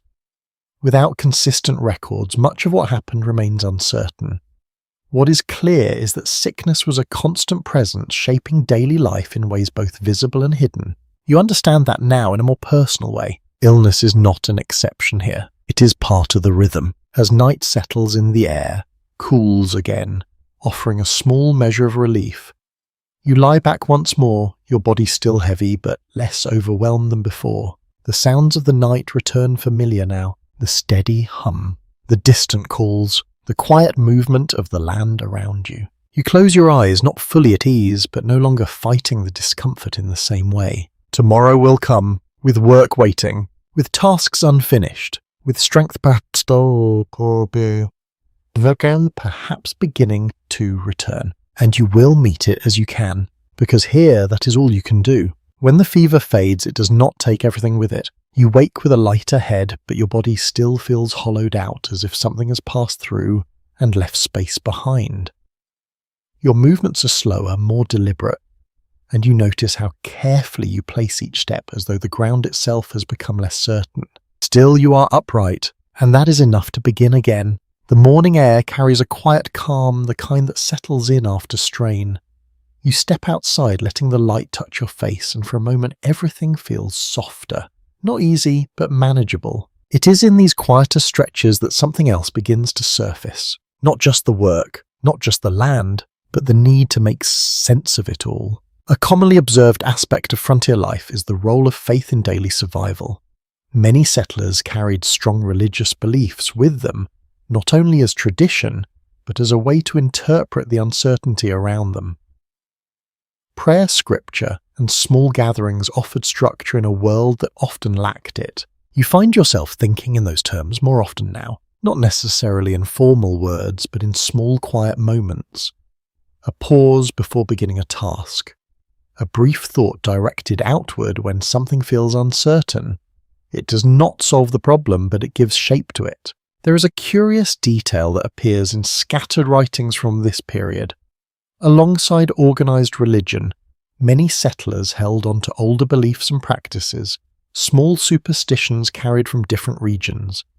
These might include avoiding certain actions at particular times, interpreting signs in nature, or using simple rituals to bring comfort. You notice it in yourself, a hesitation before stepping out at a certain hour, a glance at the sky reading more into it than just weather, a quiet sense that some things carry meaning beyond what can be easily explained. The land encourages that kind of thinking. It is vast, unpredictable, and often indifferent. Patterns are difficult to see clearly, and when they do appear, they are not always reliable. In that space of uncertainty, belief fills the gaps. Some historians continue to explore how these layers of faith and superstition interacted on the frontier. While organized religion provided a shared framework, personal beliefs often varied widely, shaped by individual experience and the challenges of the environment. The result was a blend of practices that reflected both tradition and adaptation. You move through your tasks with that blend in the background. You gather wood, noticing how the shape of a branch catches your attention for no clear reason. You adjust something in the cabin, pausing briefly as if waiting for a feeling to settle before continuing. These are small moments easy to overlook, but they begin to form a pattern. You're not alone in this. If others share your space, you see it in their actions as well. A gesture repeated without explanation. A phrase spoken quietly, not quite directed at anyone in particular. A habit that seems to carry more weight than its simplicity would suggest. It is not about fear exactly. It is about control, or at least the sense of it. When so much of life here depends on factors you cannot influence, these small practices offer a way to feel anchored, to create a rhythm that is not entirely dictated by the land. As the day moves forward, you find a steady pace again. Your strength is not fully returned, but it is enough to carry you through the essential tasks. You work with care, avoiding unnecessary strain, aware that pushing too hard could set you back again. The air feels different today. Not cooler, not lighter, but somehow more balanced. You take that as a good sign even if you cannot explain why. There is an ongoing discussion among historians about how settlers interpreted natural events during this time. Storms, droughts, sudden changes in temperature. All of these were sometimes seen through a lens that combined practical observation with deeper meaning. Whether these interpretations provided comfort or confusion remains an open question. You experience that uncertainty in a quiet way. A shift in the wind feels like more than just movement. A sudden stillness carries a weight that is hard to define. You notice you adjust and you continue. By afternoon, your body begins to respond more fully. Movements feel less strained, your breathing steadier. The memory of the fever lingers, but it no longer dominates your thoughts. You take a moment to sit, not out of necessity, but by choice. This feels different, a pause that is not forced. You look out across the land, letting your eyes settle on the familiar shapes. The curve of the ground, the scattered growth, the distant line where the sky meets the earth. There is a sense of quiet acceptance in this moment. Not comfort, exactly, but something close to it. You realize that survival here is not just physical. It is also mental. The ability to hold uncertainty without letting it take over. The ability to continue even when answers are not clear. As evening approaches, the light softens once more, casting long shadows that stretch across the land. The sounds shift again, the steady hum returning familiar now in a way that feels almost reassuring. You return to the cabin, stepping inside the space that has become your center. It still carries the marks of its rough beginnings, but it also holds something new. Experience. Each day leaves a trace shaping the way you move, the way you think, the way you respond. You sit down, leaning back, letting the wall support you. The air cools, gradually easing the last remnants of heat from the day. You close your eyes for a moment, not fully asleep, but resting in that quiet space between effort and recovery. Tomorrow will bring more of the same. Work, uncertainty, small moments of progress. And somewhere within it, these quiet practices, these fragments of belief will continue to shape the way you move through it all. Not as answers, but as something to hold on to. You notice them before you understand them. At first, it is only a sign. Tracks in the soil that do not match your own movements. A faint trail where grass has been pressed down not by animals, not by the wind, but by something more deliberate. You pause, looking closer, your body stilling, without conscious thought. You're not alone on this land. That realization settles in quietly but firmly. You have heard about this, of course. It was mentioned in passing, sometimes carefully, sometimes with tension just beneath the surface. Indigenous peoples have lived in this region long before you arrived, long before any of these new boundaries were drawn or claimed. Now the idea becomes real. A well-documented aspect of early Texas history is that many different native groups occupied or moved through the region during the 1830s, including Comanche, Karankawa, Tonkawa, and others. Their relationships with incoming settlers varied widely, ranging from trade and cooperation to conflict and resistance depending on location, circumstance, and prior encounters. You straighten slowly, your senses sharpening. The land feels different now. Not more dangerous exactly, but more aware, as if your presence is being noticed in ways you cannot see. You continue your work, but with a new layer of attention. Every sound carries more meaning. The rustle of grass, the movement of birds, the distant echo of something you cannot quite place. Later you see them, not close, not clearly at first. Figures in the distance moving across the land with a kind of ease that stands in contrast to your own careful steps. They do not rush, they do not hesitate.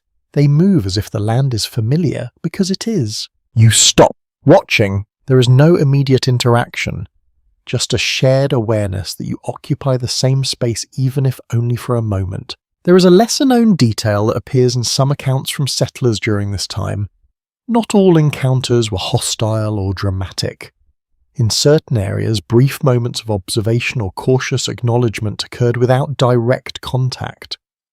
These moments rarely made it into larger narratives, but they shaped how individuals understood their place in the region. You feel that now. Uncertain, curious, careful, you do not approach, and neither do they. The distance remains, but it feels intentional. Some historians continue to examine how communication and misunderstanding shaped these early interactions. Language barriers, cultural differences, and competing claims to land often created tension, even when direct conflict did not occur. What one group saw as settlement, another might see as intrusion. You begin to understand that perspective, even if only in a limited way. This land you are trying to shape into something new is not empty. It carries history, movement, and meaning that existed long before you arrived. That awareness does not solve anything, but it changes how you see your surroundings. You return to your tasks, but your attention shifts outward more often now. You scan the horizon. You listen more carefully. Your movements become quieter, not out of fear, but out of respect for the fact that you are part of a larger presence. As the day moves forward, you think about what you have heard from others. Stories of trade where goods were exchanged carefully, sometimes successfully. Stories of tension where misunderstandings led to conflict. Stories that carry both caution and complexity. It's not a simple picture. There is no single way these encounters unfold. There is an ongoing discussion among scholars about how much early settlers understood the social and territorial structures of native groups in Texas. Some evidence suggests that knowledge was limited and often shaped by assumption rather than direct experience. This lack of understanding contributed to decisions that had lasting consequences. You feel the edge of that uncertainty. You are here. They are here. And the space between those two facts is not clearly defined. As afternoon light stretches across the land, you notice movement again, but this time farther away. The figures pass through the distance, their presence brief but undeniable. You watch until they disappear from view, leaving behind only the memory of motion. You release a breath you did not realize you were holding. There is no immediate threat, but there is no complete comfort either. You begin to think about how this awareness will shape your days moving forward. Where you travel, how far you go, when you choose to work outside your immediate space and when you stay closer to the cabin. Your world, which already felt vast and uncertain, now carries another layer. Not just the environment, not just survival, but coexistence, however uneasy or undefined it may be. As evening approaches, the land settles again into its familiar pattern. The light softens, the sounds shift, and the space around you feels quieter once more. But the quiet is not the same as before. It holds memory now. You return to your cabin, stepping inside the structure, offering a sense of boundary that feels slightly more important than it did yesterday. You glance out through the gaps in the wall, your eyes lingering a little longer on the open space beyond. Inside, the routine continues. Fire, food, rest. But your thoughts drift back to what you saw. The movement across the land, the ease, the distance. You realize that being here means more than building, gathering, and enduring. It means existing within a landscape that is already lived in, already understood by others in ways you are only beginning to grasp. You sit quietly, letting that thought settle. There are no clear answers, only the steady unfolding of experience.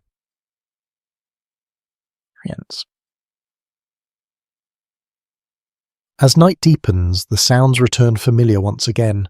The hum of insects, the distant calls that echo across the dark. You lie down, your body tired, your mind still moving. Tomorrow the work will continue.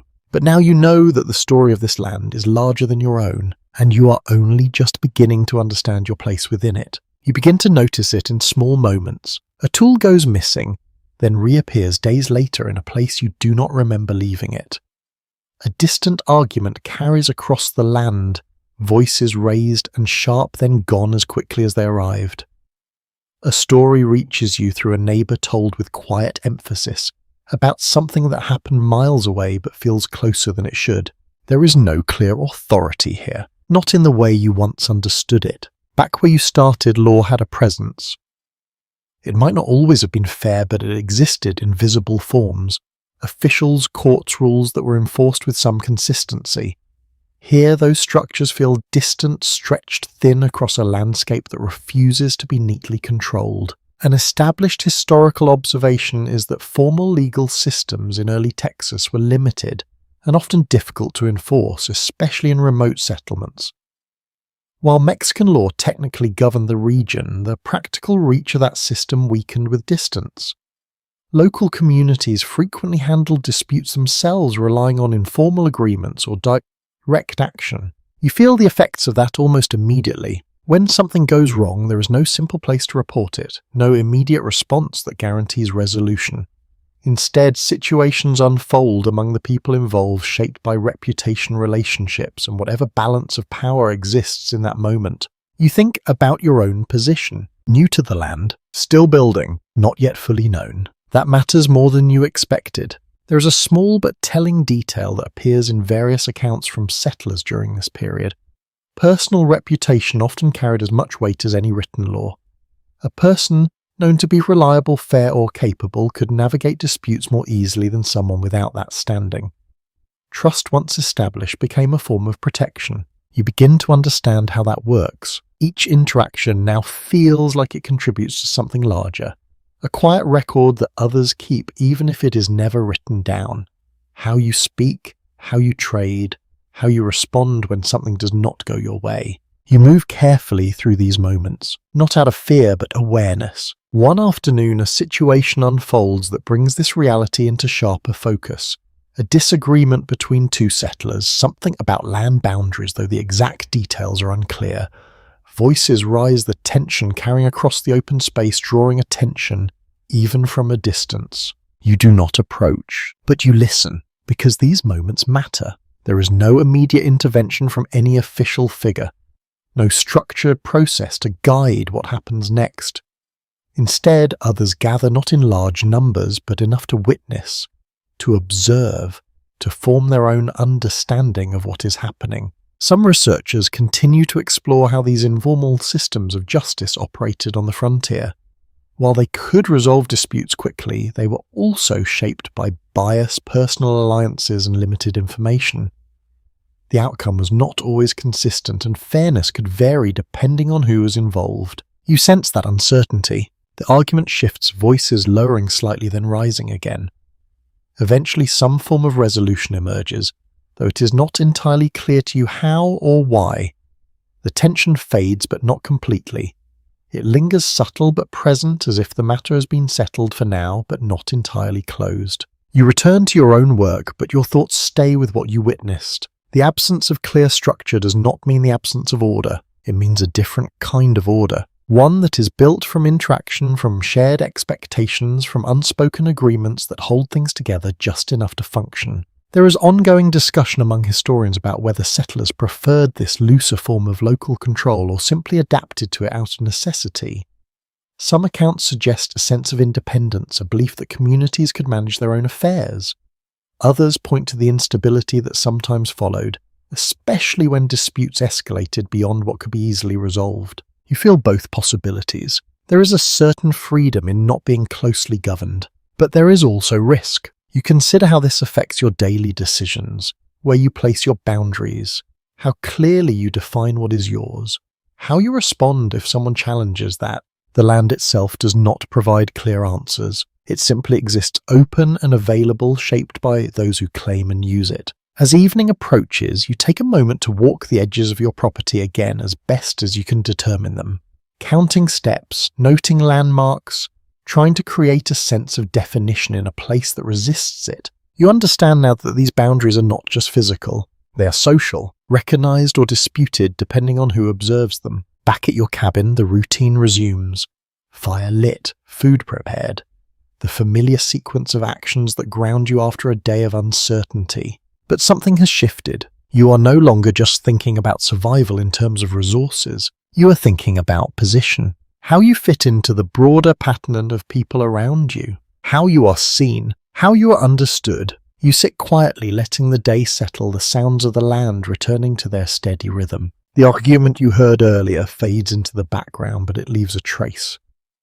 A reminder that this place is not only shaped by effort and endurance, but also by interaction and interpretation. Tomorrow you will continue building, gathering, maintaining, but you will also continue learning this other system, the one without clear rules, the one that depends on people as much as place. And slowly, without any formal instruction, you will become part of it. You begin to measure time in growth, not by days or weeks, but by what changes in the soil beneath your hands.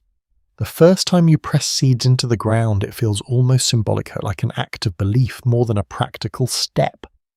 You cover them carefully, patting the earth down as if that alone might encourage them to take hold. Then you wait. Waiting is harder than the work that came before. At least when you were cutting wood or hauling water, every action produced a visible result. A log split, a container filled, a wall raised slightly higher than it was before. But planting demands patience, and patience feels uncertain here. A commonly recognized reality of early Texas farming is that success depended heavily on timing, soil conditions, and weather patterns that were not always predictable. Crops like corn were often planted because they were relatively reliable, but even then, failure was not uncommon. A single stretch of bad weather could undo weeks of effort. You return to the small patch of land each day, scanning for signs. At first, there is nothing, just soil slightly disturbed, holding its secrets beneath the surface. You begin to doubt without fully admitting it, wondering if you planted too shallow or too deep, if the soil is right, if the seeds themselves were good. These thoughts circle quietly as you move through your other tasks. Then one morning you see it, a small break in the surface, a thin line of green pushing upward, fragile and easily overlooked. You crouch down, looking closer as if your presence alone might affect it. It is real, the first sign that something here can grow. There is a curious detail noted in several accounts from settlers during this time. Early crops were often treated with a kind of cautious optimism. Each successful sprout felt significant, not just for what it might produce, but for what it represented. Proof that the land could respond that effort might lead to something sustainable. You feel that now, a small sense of relief mixed with the awareness that this is only the beginning. You expand the work slowly, clearing more space, preparing additional ground. The process is repetitive, but each step builds on the last. Breaking the soil, removing roots, leveling uneven patches. It is physical, steady, and demanding in a different way than building the cabin.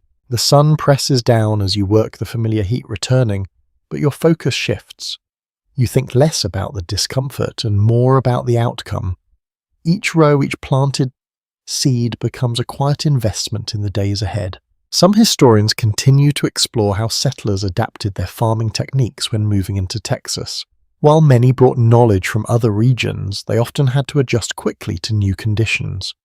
Soil composition, rainfall patterns, and local pests all influenced how crops were managed, sometimes forcing rapid changes in approach. You begin to notice those differences. The soil behaves differently than what you remember. Water does not always stay where you expect it to. Certain areas dry out faster, others hold moisture longer. You adjust as you go, learning through observation rather than instruction. Alongside crops, you begin to think about livestock. Animals offer another layer of possibility. Meat milk labour. But they also require care, attention and resources that are not always easy to provide. You consider what you might manage, what the land can support, and what risks you are willing to take. The idea of cattle passes through your mind. They move differently across this land, able to graze where crops cannot grow, turning open space into something useful. But they also wander, requiring boundaries that you have not yet fully established. There is an ongoing discussion among historians about how early settlers balanced farming and ranching in Texas. Some leaned heavily into crop production, while others shifted toward livestock as they adapted to the environment. The decision often depended on local conditions and personal experience. You feel that decision forming slowly, not as a single choice, but as a series of small adjustments. What works? What fails? What seems sustainable? As the days pass, your small field begins to change. More green appears uneven but present. Some plants grow stronger than others. Some fail to emerge at all.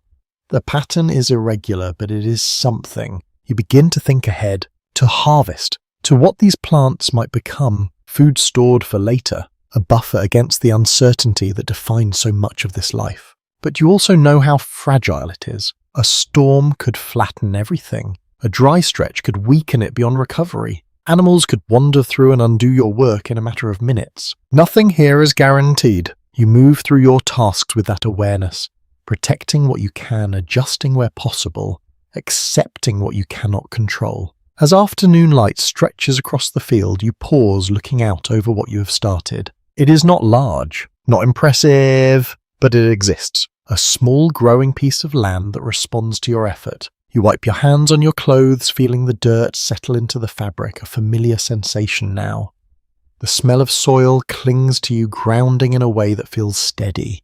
You return to the cabin as the light begins to fade, carrying with you the quiet satisfaction of visible progress. Inside, the routine continues. Fire, food, rest. But your thoughts remain with the field, with the thin green lines pushing upward, with the possibility that given enough time and care, this land might provide more than just survival. It might offer stability. Not fully, not completely, but enough to build on. You sit down, letting the day settle, your body tired, but your mind slightly eased. Tomorrow you will return to the field, check the growth, adjust where needed, continue the slow process of turning soil into sustenance. And with each small change, the land becomes a little less distant, a little more familiar, a little more yours. You do not fully notice it at first. It's present in the background, woven into conversations implied, in the way certain people move through the space around you.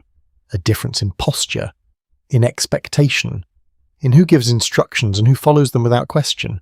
Then gradually it becomes clearer. Slavery exists here, not hidden, not entirely spoken about either, but embedded in the structure of some settlements. You hear it mentioned in passing, sometimes casually, sometimes with a tone that suggests it is simply part of how things are done. A well-established historical fact is that many Anglo-American settlers who came to Texas in the 1830s brought enslaved people with them, despite the Mexican government's complicated and shifting stance on slavery. While Mexico had officially moved toward abolition exceptions and legal workarounds, allowed the practice to continue in Texas for a time. You begin to see how that contradiction plays out. In some places, enslaved individuals are referred to in ways that avoid direct acknowledgement of their status. Terms shift, language softens. Bonsa, but reality beneath it remains. Labour is divided. Freedom is not equal. You notice the difference in daily work. Where you and others move between tasks out of necessity, those who are enslaved often move according to instruction. Their labour is constant, directed, and expected without the same autonomy you experience limited as yours may already feel. There is a detail that appears in several personal accounts, though it is often understated. Enslaved people on the Texas frontier sometimes carried a heavier burden than in more established regions, not only because of the work itself, but because of the conditions. Isolation, harsh environments, and limited oversight created situations where control could be both stricter and more unpredictable. You feel a quiet tension when you observe this. Not always spoken, not always acknowledged, but present. You may encounter it directly, or you may only hear about it through others. A neighbour who relies on enslaved labour to manage a larger tract of land. A passing mention of workers who do not leave, who do not choose their tasks, who do not share in the ownership of what they help build. Some historians continue to examine how settlers justified or adapted to these contradictions, especially within a region governed by laws that did not fully support the practice. There is ongoing debate about how much awareness, resistance, or acceptance existed among different groups of settlers. You find yourself thinking about it more than you expected, not in large abstract terms, but in small specific moments. The way someone speaks to another person, the way a task is assigned, the way silence follows certain topics. You begin to understand that this land, which already feels complex and demanding, carries layers of social structure that are not always visible at first glance. Work continues as it always does. Fields need tending. Water needs gathering. Repairs must be made. But the awareness remains in the background, shaping how you interpret what you see. You notice how some settlements operate differently from others. Some rely heavily on enslaved labour, expanding their fields more quickly, managing larger operations. Others function without it, depending entirely on the efforts of the household. These differences create variation in pace and output in the way daily life unfolds. There is an ongoing scholarly discussion about how these differing approaches influence the development of early Texas communities. Some argue that reliance on enslaved labour accelerated certain forms of growth, while others point to the social and moral tensions that accompanied it. You observe without fully resolving what it means, because here, as with so many things, there is no single clear answer, only the reality of what exists. As the day moves forward, you return to your own work, focusing on what you call control, the field, the cabin, the steady sequence of tasks that define your survival. And yet the broader structure remains, a reminder that this place is shaped not only by land and labour, but by systems carried into it, reshaped and sometimes resisted. You think about the idea of independence again, the reason you came, the promise of building something that belongs to you. It still feels real, but it is no longer simple. As evening approaches, you sit near the edge of your field, looking out across the land. The light softens, casting long shadows that stretch unevenly across the ground. In the distance, you notice movement again. People working, some freely, some not. The difference is subtle from afar, but you know it is there. You return to your cabin as the light fades, carrying that awareness with you. It does not change your immediate tasks, but it shifts how you see the world around you. Inside, the familiar routine unfolds. Fire, food, rest. But your thoughts remain unsettled in a quiet way. This land offers opportunity, it offers challenge, and it carries contradictions that are not easily resolved. You lean back, letting the wall support you, the rough surface grounding you in the present moment. Tomorrow will bring more work, more decisions, more observations, and slowly you will continue to understand not just how to survive here, but what it means to live within a place shaped by both effort and imbalance. The change begins as a murmur, not a declaration. You hear it first in fragments carried between conversations that start about something ordinary and end somewhere else entirely. A mention of new regulations, a complaint about enforcement, pause that lingers just long enough to suggest that more could be said but is not. You keep working, but the words stay with you. Something is shifting. A broadly accepted point in the history of 1830s Texas is that tensions between Anglo settlers and Mexican authorities grew steadily during this period, especially after the Mexican government moved to restrict further immigration from the United States and strengthen its control over the region. These changes did not arrive all at once, but they altered the atmosphere in ways that were difficult to ignore. You begin to notice how people speak differently now. More careful in some ways, more direct in others. The conversations you have with neighbours carry a sharper edge even when the topic remains practical. Land, water, supplies, all of it still matters, but now it sits alongside something less tangible. Uncertainty about what comes next. You walk to a nearby cabin one afternoon following a familiar path, expecting the usual exchange of small updates and quiet trade. The greeting is the same, but the tone feels altered. There is a tension beneath the surface, not overwhelming, but present. You ask about it indirectly. The response comes slowly. There are new rules, you are told. More attention from officials. Questions about documents, about who has the right to be here, about how the land is being used. Nothing immediate, nothing that changes your day in a visible way, but enough to create a sense that the ground beneath everything is not as stable as it once seemed. There is an intriguing detail that appears in some historical letters from settlers during this time. News travelled unevenly, often delayed or distorted, which meant that rumours sometimes carried as much influence as confirmed information. People made decisions based on what they heard, even when the full picture was unclear. You feel that effect now. The information you receive is incomplete, but it is enough to shape your thinking. You return to your work, but your attention drifts more often. You find yourself looking toward the horizon, not for signs of weather or movement in the land, but for something else.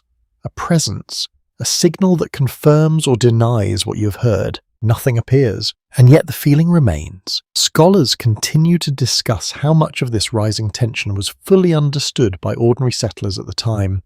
Some argue that many focused on their immediate survival, paying little attention to broader political developments until those developments directly affected them.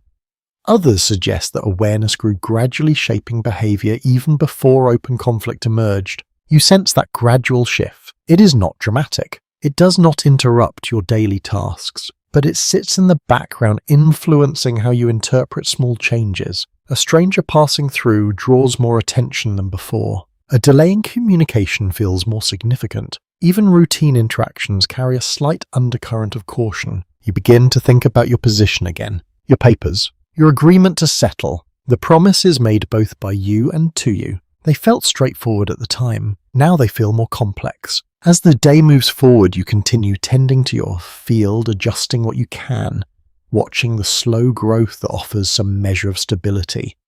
The plants do not know anything about politics. They respond only to soil, water, and light. There is something steady in that. You hold on to it. But even here, the larger uncertainty finds its way in. You think about what would happen if access to land changes, if movement becomes restricted, if the conditions that allowed you to come here begin to shift. There is no clear answer, only possibilities. By late afternoon, the light begins to soften, and you pause standing at the edge of your field looking out across the land. It appears unchanged as it has each day, but your perception of it has shifted. It no longer feels entirely open. It feels watched not by any one presence, but by a system that is becoming more visible, more assertive. You return to your cabin, the familiar structure offering a sense of grounding that you did not realize you needed. Inside, the routine continues as it always does. Fire, food, small repairs. But your thoughts remain elsewhere. You consider what you have built so far, the effort invested, the small signs of progress, and you weigh that against the uncertainty that now surrounds it. There is a quiet realization forming. That survival here is not only about managing the land, it's also about navigating the forces that shape it from beyond immediate control. As evening settles in, the sounds of the land return steady and familiar. Insects hum, the air cools, and the horizon fades into shadow. You sit leaning back against the wall, letting the day settle into stillness. The rumours remain unresolved, the tension unconfirmed yet undeniable. Tomorrow will bring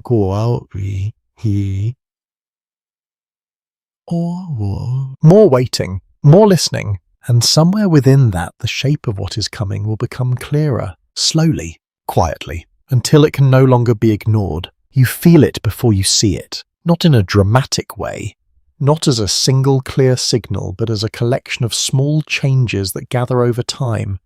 The air seems tighter, conversations, shorter movements, more deliberate. People glance towards the horizon more often as if expecting something to appear without warning. The rumours have settled into something heavier. Not yet action, but close. You step outside your cabin in the early light, scanning the distance as you have begun to do each morning. The land looks the same, wide and quiet, but the quiet feels different now. It carries expectation, as if something has already begun just beyond your sight. A firmly established detail of this period is that tensions between settlers and Mexican authorities eventually escalated into open conflict, leading toward what would become the Texas Revolution in the mid-1830s. These developments did not reach every settlement at the same time, but the sense of unrest spread, gradually shaping daily life, even before direct encounters occurred.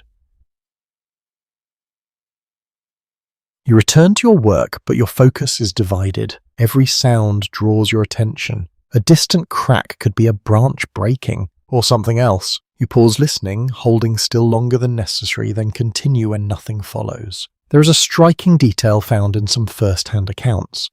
Settlers often describe the emotional strain of waiting, of knowing that conflict might be approaching, but not knowing when or how it would arrive.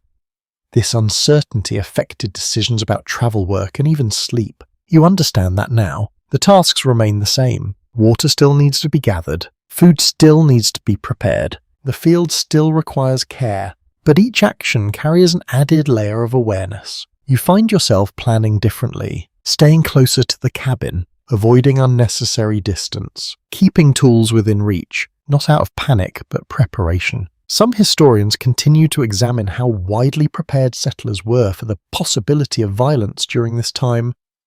While some had prior experience or access to weapons, many were focused primarily on survival tasks, not organized defense. The balance between readiness and routine was not always clear. You feel that balance shifting. The The rifle you once carried mainly for the hunting now feels like something else entirely. Its presence becomes more noticeable, its purpose less singular. You check it more carefully, not obsessively, just enough to ensure that it is ready. The day moves forward slowly. The heat rises, as it always does, pressing against you, demanding the same endurance it has from the beginning. But now the physical strain blends with something mental, a steady alertness that does not fully fade. You hear more today, voices in the distance, not close enough to understand clearly but distinct enough to recognize. You stop what you are doing, listening, trying to determine direction, distance, intent. The voices fade, leaving only the sound of insects and wind. You release a breath, returning to your work, but the moment lingers. There is an ongoing scholarly discussion about how information moved during periods of unrest on the frontier. Without reliable communication systems, news often spread through word of mouth, delayed and sometimes altered. This created an environment where perception and reality did not always align, making it difficult for individuals to respond appropriately. You feel that uncertainty in every decision. Do you continue as normal? Do you prepare for something that may not come? Do you change your routine based on fragments of information? There is no clear answer, only judgment. As afternoon stretches on, you notice a figure approaching from a distance. Slow, steady movement across the land heading in your direction. You watch carefully, your body still, your attention fully focused. The figure resolves into someone you recognize, a neighbor. The relief is immediate, though you do not show it outwardly. When they arrive, the conversation is brief, direct. There is news, though not fully formed. Reports of increased tension in nearby areas. Movements of people, shifts in behavior. Nothing confirmed, but enough to reinforce what you already feel. The exchange is practical. Information shared, questions asked. Neither of you lingers longer than necessary. There is work to be done, and waiting to be endured. As the neighbor leaves, the land feels quieter again, but not calmer. You return to your tasks, though your movements remain measured, your awareness heightened. Every sound continues to carry meaning even when it leads to nothing. By evening, the light softens once more, casting long shadows across the field. You stand for a moment looking out, letting your eyes adjust to the changing tones. The land appears unchanged, but you know it is not. Something is building, even if you cannot yet see its full shape. You gather what you need for the night, moving with a quiet efficiency that has become second nature. The cabin offers the same limited shelter, but it feels more important now, a boundary that defines your immediate space. Inside, the routine continues. Fire, food, a moment of rest, but the stillness is different. It is not just the end of a day, it's a pause within something larger. You sit leaning back, your body tired, your mind still active, listening, waiting, not for a specific event, but for the moment when uncertainty becomes something you can no longer ignore. The night deepens, the familiar sounds returning steady and unchanged. You lie down, your eyes closing slowly, though sleep does not come as easily as it once did. Tomorrow will bring the same tasks, the same land, the same quiet tension, and somewhere within it the first clear signs of what is coming may finally appear. Until then, you remain here, working, watching, enduring. The cold arrives without warning. One evening, the air cools as it always does, easing the weight of the day, and you settle into your usual rhythm. By morning, something has changed. The ground feels harder beneath your feet. Your breath lingers faintly in front of you. The warmth you relied on has slipped away, replaced by a quiet, steady chill. You step outside, and pause. The land looks the same, but it feels different. Still, sharper. Less forgiving in a new way. A widely recognized detail of early Texas life is that winters, while not always extreme, could still be difficult, especially for settlers unprepared for sudden drops in temperature. Without proper insulation, consistent fuel, or stored food, even moderate cold could become a serious challenge. You feel that immediately. Your cabin, which offered some protection from heat and wind, now feels thin against the cold. The gaps in the walls that once let in air now let in something sharper. The ground inside holds the chill seeping upward, settling into your body as you sit or lie down. You gather what you can, extra layers if you have them. Blankets, anything that might hold warmth. It is not much, but it is what you have. There is a quiet detail found in some personal writings from this period.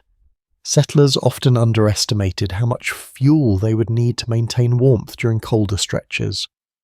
Firewood that seemed sufficient in warmer weather could disappear quickly when the temperature dropped, forcing constant effort just to keep a small fire going. You begin to understand that quickly. The fire becomes central again, not just for cooking or light, but for survival in a more immediate sense. You feed it carefully, watching the flames, measuring how much wood you use, knowing that each piece burned must be replaced. You step outside again, the air biting slightly at your skin, and begin gathering more fuel. The work feels different in the cold. Your hands stiffen, your movements less fluid. The ground resists in its own way, harder, less yielding. Each task takes longer, requires more effort. Some historians continue to explore how settlers adapted to seasonal changes in Texas, particularly in regions where conditions could shift quickly. While summers often receive more attention, colder periods presented their own set of challenges, especially for those without established resources. You feel that shift now. The rhythm of your days changes. You spend more time close to the cabin, less time moving across open land. The field which demanded your attention before now sits quietly. Growth slowed or paused. Your focus narrows to what can be maintained in the present. Food becomes a greater concern. What you have gathered feels smaller against the demands of colder weather. Your body uses more energy, requiring more sustenance, but supplies do not increase to match that need. You measure portions more carefully, stretching what you have, accepting that hunger may become part of the routine. There is an ongoing discussion among historians about how settlers managed food scarcity during difficult periods. Some relied on stored crops, others on hunting or trade, but success varied widely depending on timing and preparation. You find yourself relying on all three in whatever limited ways are available. Hunting becomes more deliberate. Tracks in the colder ground are easier to see, but animals move differently now, their patterns less predictable. You follow signs, carefully conserving energy, aware that each attempt carries a cost. Sometimes you succeed, sometimes you return with nothing. Each outcome shapes the next day. Inside the cabin, the space feels smaller now, more contained. You arrange it and to hold heat as best as possible, blocking gaps, adjusting where you sleep, keeping close to the fire. The smoke lingers more heavily in the colder air, settling around you, clinging to everything. It is not comfortable, but it is necessary. You notice how sound changes in the cold. The land grows quieter in certain ways. The constant hum of insects fades, replaced by a deeper stillness. Distant sounds carry farther clearer, but occur less often. The world feels paused, as if waiting for something to shift again. You sit by the fire, watching the flames move, their light flickering across the rough walls. Time slows here, measured in the rise and fall of the fire and the careful addition of each piece of wood. Your thoughts move differently as well, less scattered, more focused on immediate needs, warmth, food, rest. Everything else feels distant. You think briefly about the warmer days, the heat that once felt overwhelming. It seems almost unreal now, replaced by this quieter, colder challenge. Both demand something from you, just in different ways. As evening deepens, the cold settles, further pressing in from all sides. You pull what you have closer, wrapping yourself as best you can, adjusting your position to capture what little warmth remains. Sleep comes differently in this environment. Not deep, not fully restful. You wake occasionally, checking the fire, adding wood, ensuring it does not fade completely. Each interruption pulls you back into awareness, reminding you that even rest requires effort here. There is a lingering question among historians about how settlers balance these constant demands without exhaustion overwhelming them completely. The evidence suggests that adaptation came gradually, shaped by necessity, though the strain was always present. You feel that strain now, not as something dramatic, but as a steady weight. As morning approaches again, the light returns, slowly touching the edges of your world, revealing the same land unchanged in its form but altered in its feeling. You rise, your body stiff, your breath steady but visible in the air. Another day begins, colder, quieter, demanding in its own way, and you step into it carrying what you have learned, adjusting once more, continuing the steady work of enduring whatever this land chooses to give you. You begin to wonder why you're still here. The question does not arrive all at once. It grows slowly, settling into your thoughts during the quieter parts of the day when the work pauses just long enough for reflection to slip in. You sit near the edge of your field or by the low fire inside your cabin, and the thought forms without urgency but with persistence. Why stay? You look around at what you have built. It's not much, at least not in the way you once imagined.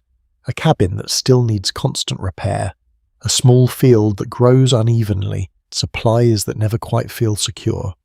Every part of your life here requires effort simply to remain as it is, and yet you have not left. A widely accepted observation among historians is that many early settlers in Texas chose to remain despite the hardships even when conditions were far more difficult than expected. The reasons varied but often included a mix of personal investment, limited alternatives, and the gradual development of attachment to the land. You begin to understand that mix now. Leaving would not be simple. It would mean walking away from everything you've done so far, even if it feels incomplete. Every log placed, every seed planted, every adjustment made would be left behind. The idea of starting over again somewhere else feels heavier than continuing here. There is also something else, a quieter detail that appears in personal accounts from this time. Some settlers described a growing sense of identity tied to the land itself. Not ownership in the legal sense, but familiarity. A recognition of patterns of places of rhythms that slowly become part of how they think and move. You feel that forming. You know where the ground dips slightly near your cabin. You know which direction the wind shifts in the late afternoon. You recognize the sounds of the land at night not as something unfamiliar but as something expected. These are small things, but they matter.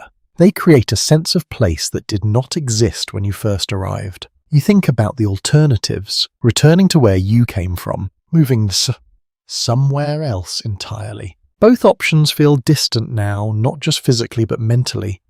The life you left behind has already begun to fade, its details less sharp, its routines less immediate. Some historians continue to explore why settlers often stayed even when conditions were harsh. One interpretation suggests that the effort required to leave could be as demanding as the effort to remain. Another points to the psychological shift that occurs when people invest deeply in a place, making it difficult to abandon, even when it proves challenging.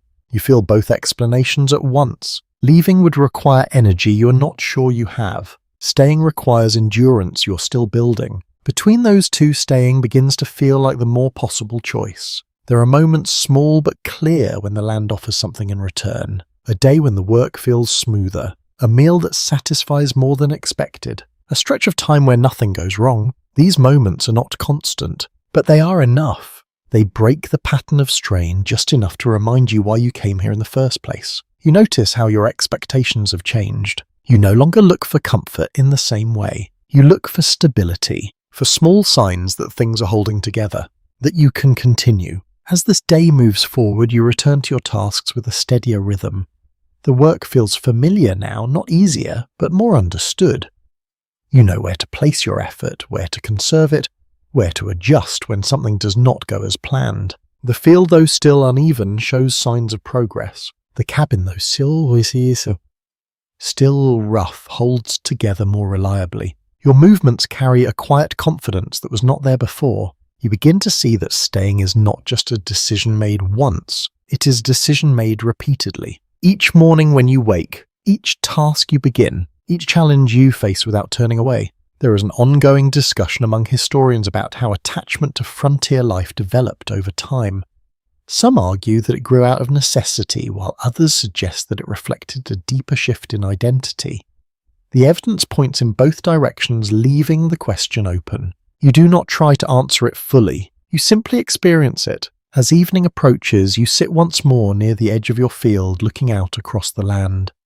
The light softens, the familiar patterns returning the horizon, stretching out in the same quiet way. You feel something settle within you. Not certainty, but acceptance. This is where you are. This is what you have built. And for now, this is where you remain. You rise slowly, returning to the cabin as the light fades, carrying that quiet understanding with you. Tomorrow will come as it always does, with work, with uncertainty, with the same steady demands, and you will meet it here. because leaving is no longer the only question. Staying has become its own answer. Morning arrives in a way that no longer surprises you. There is no sense of arrival anymore, no clear emotional shift between night and day. You simply open your eyes, become aware of the light, and understand that another cycle has begun. The air is cool at first, then slowly warms following the same pattern you have come to recognize without needing to think about it. You sit up slowly listening. The cabin responds in its familiar way. Small creaks in the wood. The faint movement of wind through the gaps. The quiet presence of your own breathing, steady and measured. Nothing here feels new now, and yet everything still demands attention. A widely accepted understanding of frontier settlement life is that over time, settlers often became deeply attuned to their immediate environment, reading subtle changes in weather sound and land conditions almost instinctively. This adaptation was not immediate but gradual, shaped by repetition and necessity. You feel that in your body now. You do not think about every action, you simply perform it. You step outside and the land greets you in its usual form. The field is there uneven but persistent. The cabin stands behind you imperfect but holding. The horizon stretches out in the same quiet line it always has. Nothing has changed in any dramatic way, and yet you have changed within it. There is a subtle detail often noted in personal writings from settlers who remained in one place for extended periods. They described a shift where the land stopped feeling like something they were visiting or using, and began to feel like something they were part of, even if only in a practical sense. You understand that now? The boundaries between effort and environment have softened. You move through your tasks without hesitation. Water is gathered with familiar rhythm. The field is checked with practiced attention. Repairs are made in not as urgent responses, but as maintenance of something ongoing. The uncertainty that once felt sharp has dulled into background awareness. Not gone, just integrated. Some historians continue to explore how long-term settlement shaped identity in early Texas communities. One perspective suggests that survival itself created a form of belonging, where repeated engagement with the same land gradually replaced the idea of return with the idea of continuation. You do not remember deciding this. It happened through repetition, through endurance, through days that looked nearly identical yet accumulated into something larger. You pause at the edge of your field, looking out across what you have cultivated. It is still small, still imperfect, still vulnerable to change, but it is no longer abstract. It exists in a pattern you understand. You know what it needs, you know what it cannot yet do, and you know what it might become if time holds steady. There is a quiet awareness now that this place has shaped you in ways that are not immediately visible. Your movements are more efficient, your decisions more grounded in immediate reality, your expectations adjusted to match what the land consistently provides. Not abundance, not ease, but continuity. A quirky but telling detail found in some settler accounts is how often individuals mark time not by formal calendars but by environmental cycles. Planting harvest weather shifts animal patterns. Time became something observed rather than recorded, something lived rather than measured. You recognize that shift in yourself. Days are no longer counted precisely. They are understood through tasks completed and conditions met. As the sun moves higher, you continue your work.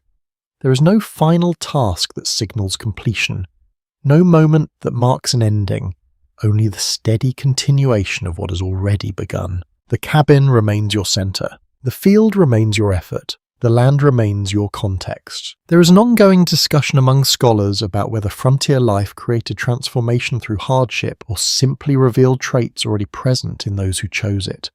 The answer is not clear and likely never will be. What is clear is what remains. You are still here, still working, still adjusting, still continuing. As the light begins to soften again toward evening, you stand for a moment and look across the space around you. The wind moves lightly through the grass. The sounds of the land rise and fall in their familiar pattern. There is no sense of arrival, and no sense of departure, only presence. You turn back toward the cabin, not with finality but with routine. The fire will be prepared, the day will close, the night will come as it always does, and tomorrow it will begin again, not as something new, but as something continued. You have not become someone different in a single moment. You have become someone shaped by repetition, by land, by effort, and by time that no longer feels separate from you. And in that quiet realization, there is no conclusion, only continuation. Sweet dreams.